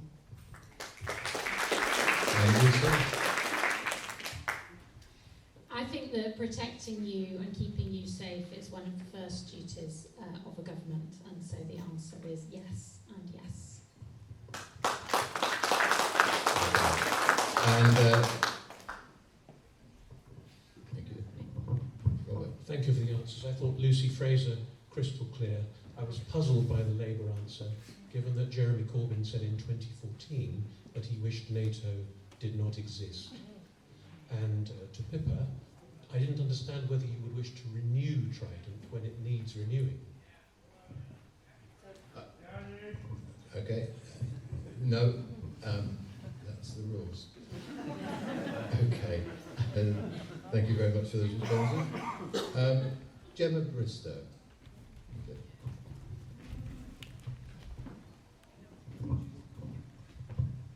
Hello, thank you for taking my question. As our elected representative, what are the key actions for which you would push regionally and nationally to ensure we meet our target of net zero emissions? Thank you. Thank you for the question. Could I please ask the candidates to be as brief as possible on the answers, because there's 2 or 3 more questions we want to get to before we go to the forum. Let's start with you, Pippa. We would immediately encourage innovation and productivity and growth of renewables and high tech. Regionally, we have got an incredible opportunity here with research bases, high tech centres, and we could make the UK a global leader in this area. And so regionally, I think we have an incredible role to play within that. And the way we would do that is through re-establishing the Green Investment Bank that in the end was flogged off by the Conservatives, but has actually made the offshore wind to be one of the most successful renewable projects, and I'm sure Edmund will say a lot about it, but that was as a result in the coalition. And at that time, nobody really thought that the price of wind energy would come down this low from the offshore. So we need to have the R&D, the research and development, and that's what I would ensure we invest in regionally. Nationally, we would make sure that we have the first 100 days detailed and costed of how we drive down emissions. So the Liberal Democrats would be looking at all sectors, and we would make sure that we've got, including aviation, shipping and freight in that, and we would have all sectors down by 75% by 2030, and then net zero by 2045. But to be able to take everyone with us, regionally also, we need to look at the problems we're going to face with flooding, soil degradation, and drought. We are going to see with time, if we don't act in time, that we are actually going to need double the amount of water that is being generated. And we are going to have 250,000 homes in the east of England flooded. And we will really be looking at the key sectors regionally affected. Nobody is factoring this into their budget spend.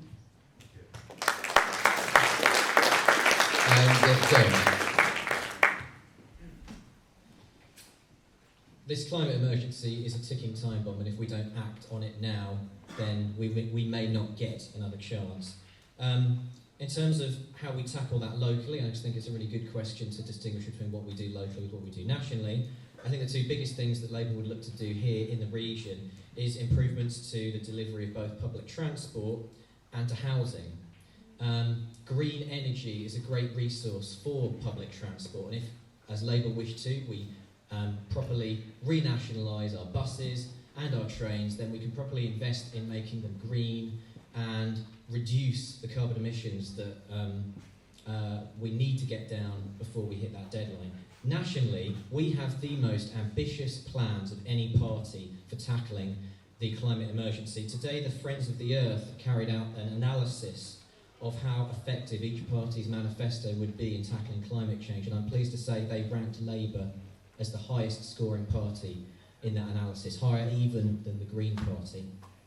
And our green industrial revolution will tackle this climate crisis, not just by setting targets, but by repurposing our entire scientific and engineering community around energy, around transport, around a renewable energy resource that will make us world leaders in both energy and technology and science. And think what an achievement that would be, to not have just met the target of 2030, but to lead the world by example of how we do that.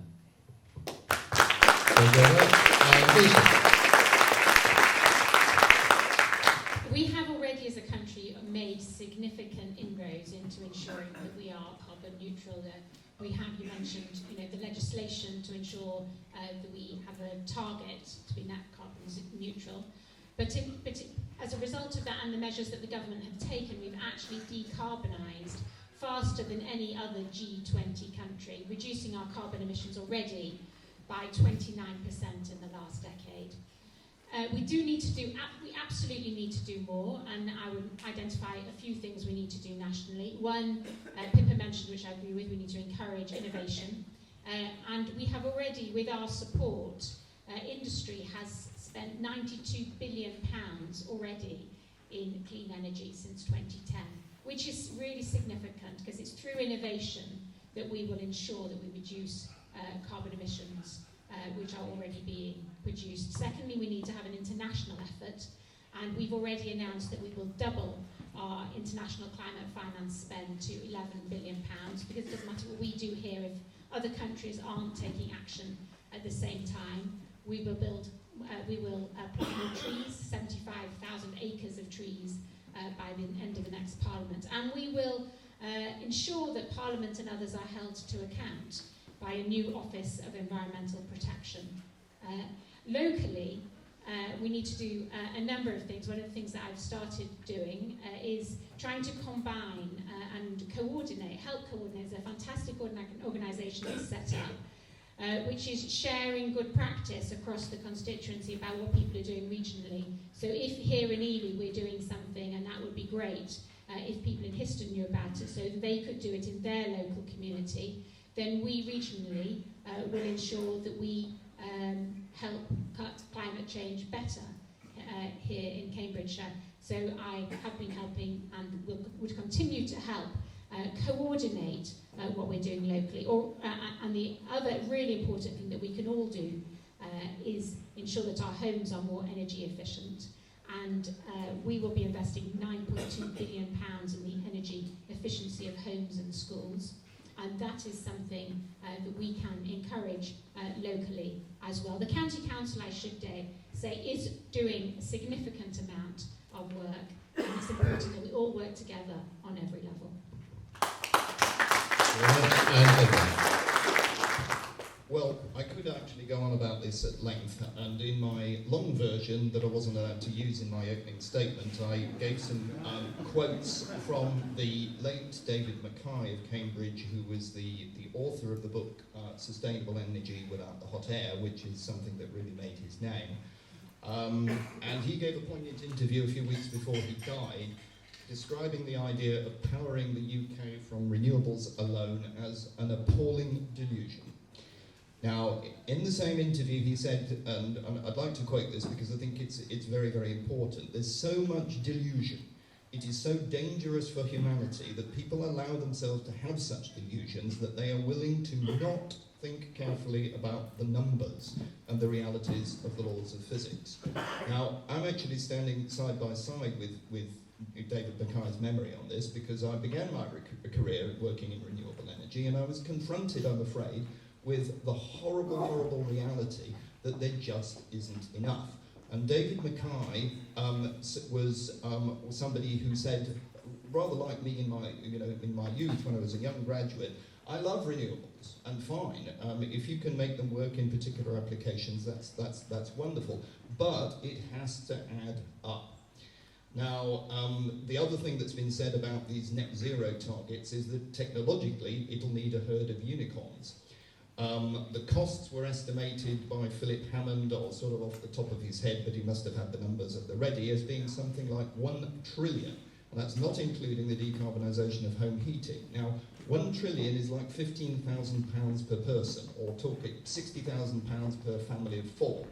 If you bundle in the costs of decarbonising home heating, you're likely to be talking about double that figure. So when the political parties are falling over themselves to brag about doing it by 2050, 2045, 2030 and so on, you're bringing forward that level of cost, which ultimately is going to come from taxes or from increases in electricity bills, and indeed they're already there, they're just absolutely not broken out to be visible. So the question was, what would you do to achieve the net zero target?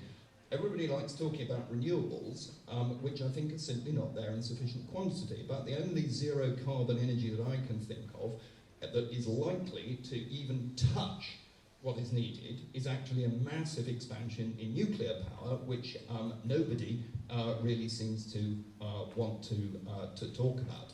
And I'll end this, since he's trying to pull the mic away from me, by saying that I think in the climate area, climate science needs to be absolutely objective, and it needs to be far, far less political than it is.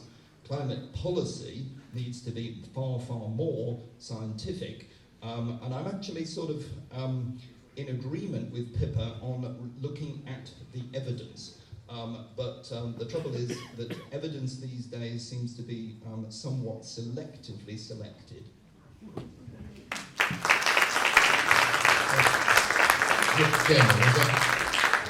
Okay. Yes, thank you to all the candidates for their answers. I was very pleased to hear such engaged answers that recognised how many aspects of policy are touched by climate. Perhaps a little less defeatism in one answer would have been good. Okay, thanks very much indeed. Right, five questions. Gentleman there. Right, it's going to be quite random. Gentleman there, I spotted in the green. The candidates will need to do their homework, because we're going to take all 5 questions and then they're going to get a chance to do them. So your questions are... Yeah, well, we touched on education earlier, and I'd just like to ask all the candidates, given that you have been talking about state education, whether in fact you have access to state education or not, either yourselves or your children. Okay, they'll remember that one. I'll remind them. Gentleman right at the back, I said, next one down. Yes, yes, sir. Can you talk about what your plans would be for funding for prisoner rehabilitation programs? Okay, prisoner rehab. Person just by the front.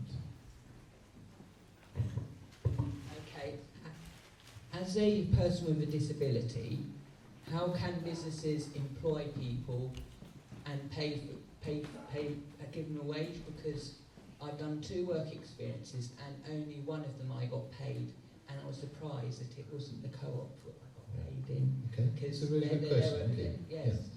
Yeah. Okay, they're making that. There's a gentleman down there with a hand, a biggish hand. Sorry, I was really rude, but the one with no jacket on. Yeah. Yeah. Well, it actually was you, sir, but he's taken the bigger hand. That's all right. So I'm just interested for the candidates to explain why they think since 2010 we've had food banks in Ely and across the country.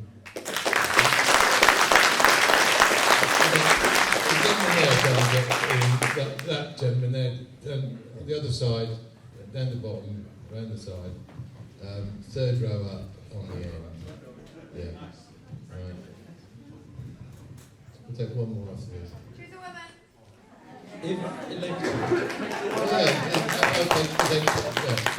Sorry, we've got a predominance of men. Did someone say that? Yeah. So, I identify as a woman. Well, the Lib Dem said I can. Sorry. Sex-based rights for women and protecting the equality. All right, take the microphone from the lady, because I think... Yeah. Somebody there asking about equality. Lady there, what's the question asked? We give them one hand and we take away on the other side. Do the candidates believe in the Equality Act and support women's sex-based rights? Okay, and let's have one more from... that's going to have to be from the lady, because we're in trouble otherwise. Now go back to the gentleman who asked this question first, please. Is there a lady up there with a question? Oh, right, she's waving furiously. Right.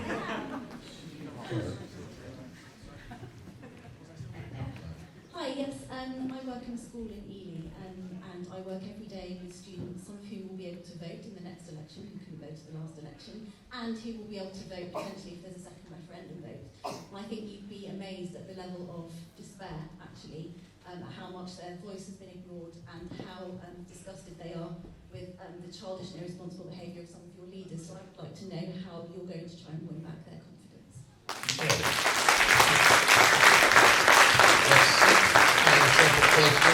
On education, prison reform, wage disabilities, and students being generally annoyed by everything, and food banks. Okay, let's.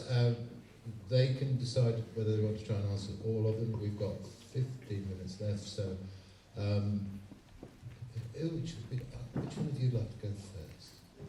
There we go. Would somebody like to volunteer? There you go. James.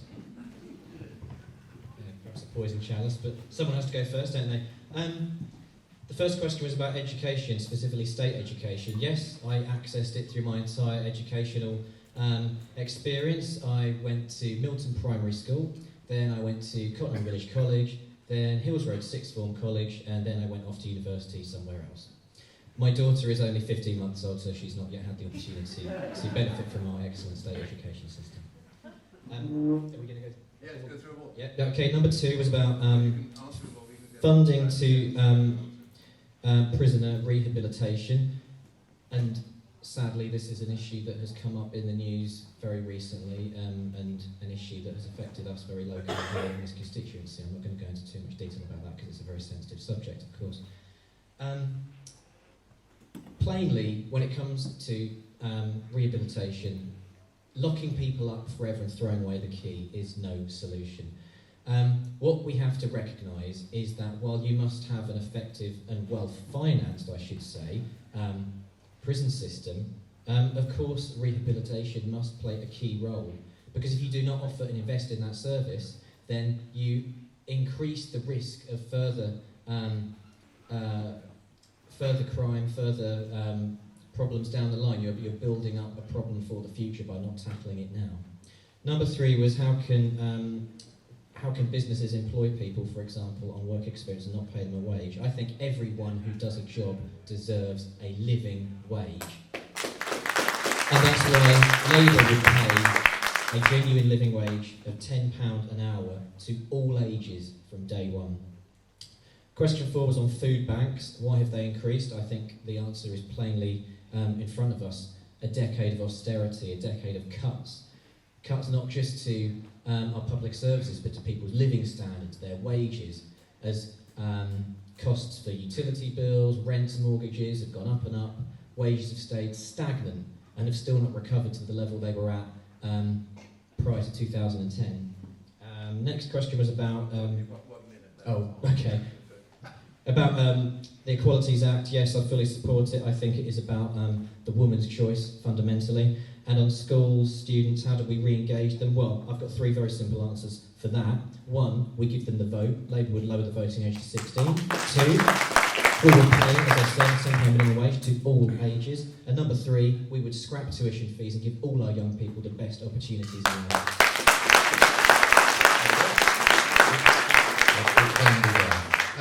Pippa.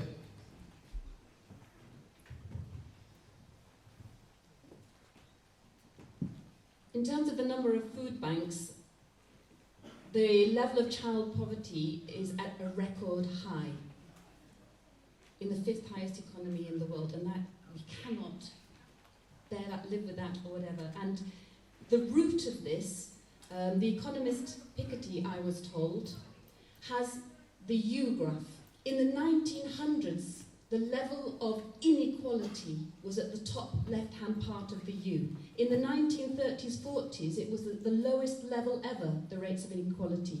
We are now back up at the 1900s level of inequality. And the reason for that is that we are only providing support and incentives to the top, expecting a trickle-down theory that has been debunked. This is about supporting everybody at all levels to make sure they have the right and equal start in life. And we have to stop the concentration of companies who are avoiding tax, who are getting together all the profits. And what we're seeing is, as their profit share is going up,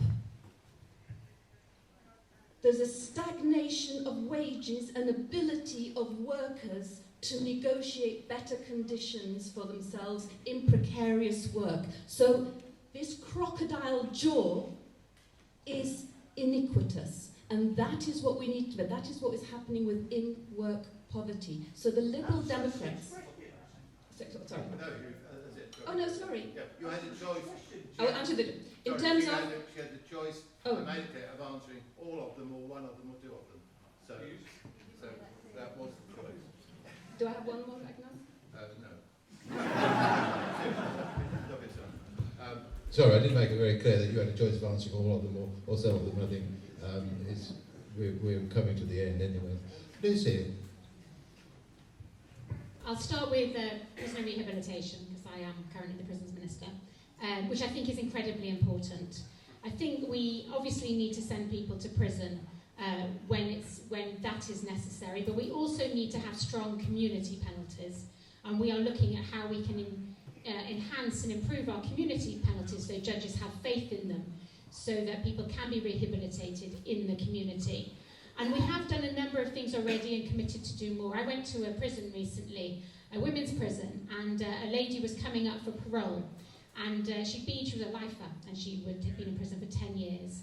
And I said, how are you feeling about your parole hearing? She said, actually, I don't want to leave. She said, I'm in the middle of a rehabilitation program, and it's for the first time helping me address what I've done and how I can improve. So we do have some fantastic schemes. We need more of them. And we've got a number of programs, accommodation pilots, to make sure prisoners don't go into homelessness when they leave prison. There's a thing called the New Futures Network, trying to engage more and more employers to make sure that they employ people when they leave prison. I'll move on, although I could talk about that for the next hour.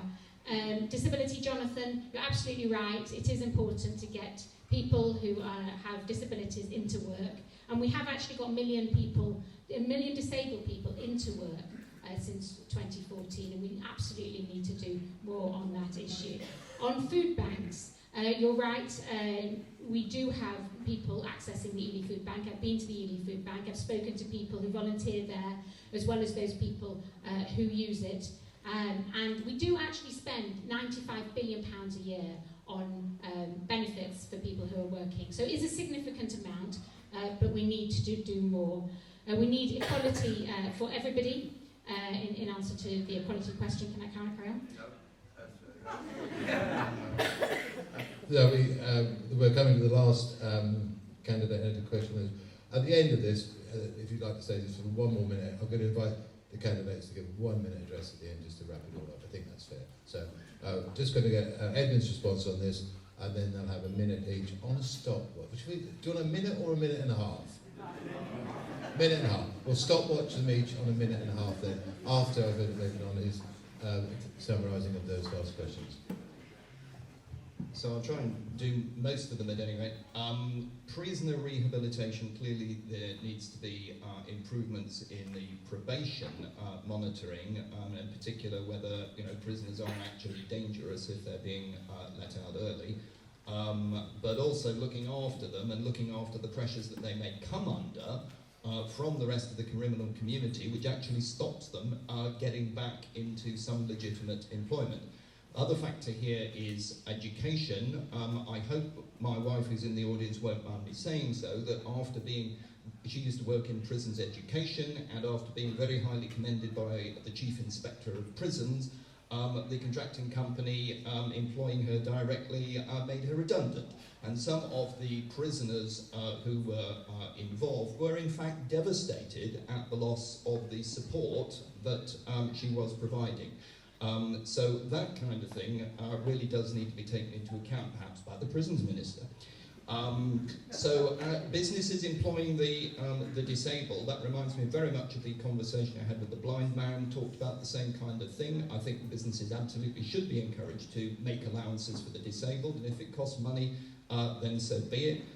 Food banks, one thing seems to be the mishandling of the universal credit. Good idea, badly implemented is my impression. And if it's responsible for people falling homeless, okay, that's a bad thing. You need a strategic approach to this, because they may fall into homelessness with different reasons, and you've got to analyse what their problem is and why they can't do things like if they're alcohol or drug dependent, for example. Equality Act and sex-based rights, yes, I am firmly in favour of leaving the Equality Act where it is. Students getting annoyed by leaders, well, I don't have a leader. I would like to talk much more to students about any matters that concern them. Student loans certainly should be interest-free. Okay, thank you very much indeed. And we're just going to go to that last downhill slope, or uphill, or whatever, which way you're travelling. Can I just remind you after this that when you are leaving, the donation box at the back, to pay for the modest costs of the hire of the hall, and the rest will go to the Ely Food Bank. Okay, 90 seconds against the clock, and this will be your last opportunity to get your 4 candidates together for this election. And let's start with James. This winter there will be families in our community who will have to choose between running the heating or feeding their children. We'll see a record number of rough sleepers take to our streets, and a record number of households turning to food banks. We are the 5th richest nation on earth, and yet child poverty, rough sleeping and food bank usage are at record highs. These are the most extreme examples, but we see the effects of our rigged economy everywhere. Unaffordable housing, student debt, stagnant wages and public services and schools at near collapse. Our economy isn't working, and that's because it isn't working for everyone. Only Labour are willing to fix that, to rebalance our economy so that it works for all of us, not just those at the very top. If you vote for me on December 12th, then you are voting for real change for our community and for our country. Please use this opportunity and vote Labour.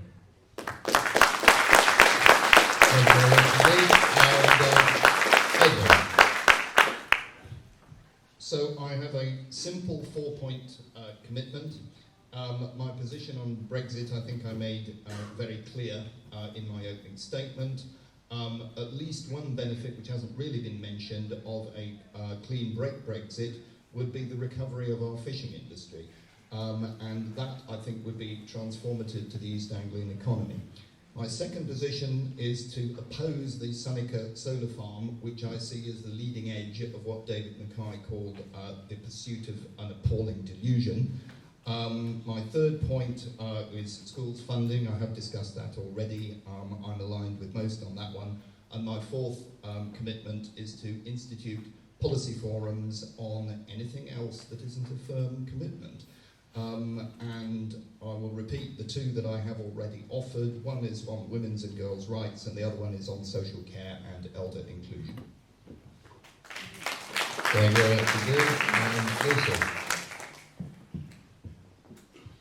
For the last 4 years, I have worked with you to help our local community. We got the Ely bypass built. We're on track to start building the station in Soham next year. We've levelled up our school funding with some more to do, and we've increased our digital connectivity. Together we can continue to help improve our area. On Thursday, you have a clear choice. We can either move on with a Conservative majority government and get on to our domestic priorities, improving the daily lives of people, including in hospitals, education and policing. Or we can spend the next 3 years in a paralysis discussing whether we should or should not leave the EU, probably with a hung parliament, probably led by Jeremy Corbyn. And to the end of all one, Pippa. This is a climate election. In the Friends of the Earth evaluation of the Boris Johnson manifesto, it scored 5.5 out of 45. That is how they are dealing with the current climate emergency. It's also about record levels of poverty, homelessness, and unemployment. The Liberal Democrats will lead a transformational agenda that is fiscally responsible, as recognised by the Institute of Fiscal Studies. And we will campaign, every single MP that is elected will campaign for Remain in a second referendum. If you agree with me that that is important, then we need to stop a Boris majority, and to do that, we need tactical voting. In this constituency, the overall recommendation of all tactical voting sites is that the Liberal Democrats can win this. If you vote for me, I will stand up for all the values that we share.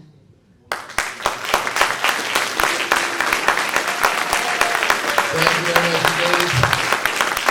And I think we've only 5 more sleeps till Thursday.